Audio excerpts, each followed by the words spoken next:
ছায়াপথের কেন্দ্র থেকে ভেসে আসছে এক রহস্যময় তরঙ্গ। চাঞ্চল্য বিজ্ঞানী মহলে। মহাবিশ্বে অনন্ত পরিধিতে কত রহস্যই লুকিয়ে রয়েছে।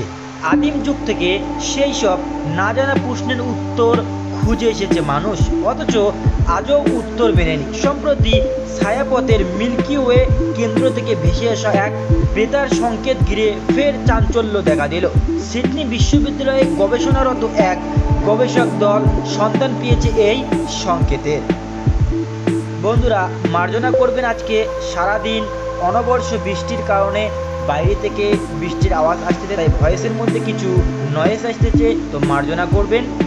তবে এই সংকেতের সন্ধান এবছর নয়, মিলেছিল 2020 সালে। সম্প্রতি সেই সন্ধানের কথা জানা গিয়েছে দ্য অ্যাস্ট্রোফিজিক্যাল জার্নালে প্রকাশিত গবেষণাপত্র থেকে। বিশ্বের অন্যতম সংবেদনশীল radio telescope Australian square kilometre array pathfinder তথা এসকাফের সাহায্যে গবেষকরা পেয়েছিলেন এমন এক মহাজাগতিক বস্তুর সন্ধান যার উজ্জ্বলতা প্রতি মুহূর্তে বদলাচ্ছিল। বস্তুটির নাম রাখা হয়েছে ASKAPJ 173608.2/321635। সেখান থেকে ভেসে আসছিল সংকেতটির উচ্চ যে ঠিক কী তা এখনও বোঝা সম্ভব হয়নি। দেখা গিয়েছে একবার সেটি প্রবল উজ্জ্বল হয়ে উঠছে, তারপর আবার ফিকে হয়ে গিয়েছে, তারপর আবার সেটি উজ্জ্বল হয়ে উঠতে দেখা গিয়েছে। সময়ে সময়ে সেটি ফিকে অবস্থা থেকে 100 গুণ বেশি উজ্জ্বল হয়ে উঠতেও দেখেছেন গবেষকরা। পরে দক্ষিণ আফ্রিকার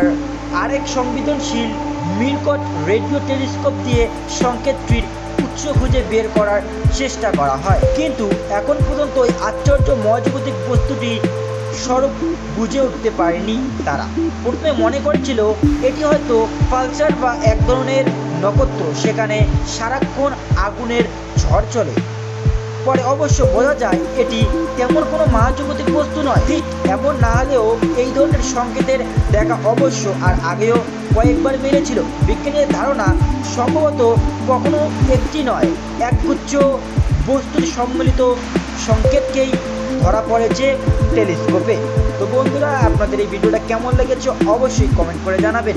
ভিডিওটা ভালো লেগে থাকলে একটা লাইক করে দেবেন। চ্যানেলে নতুন ভিজিট করলে চ্যানেলটি সাবস্ক্রাইব করে পাশে থাকা নোটিফিকেশন বেলটি অন করে রাখবেন, এরকমই হেল্পফুল ইনফরমেশান সবার আগে পাওয়ার জন্য।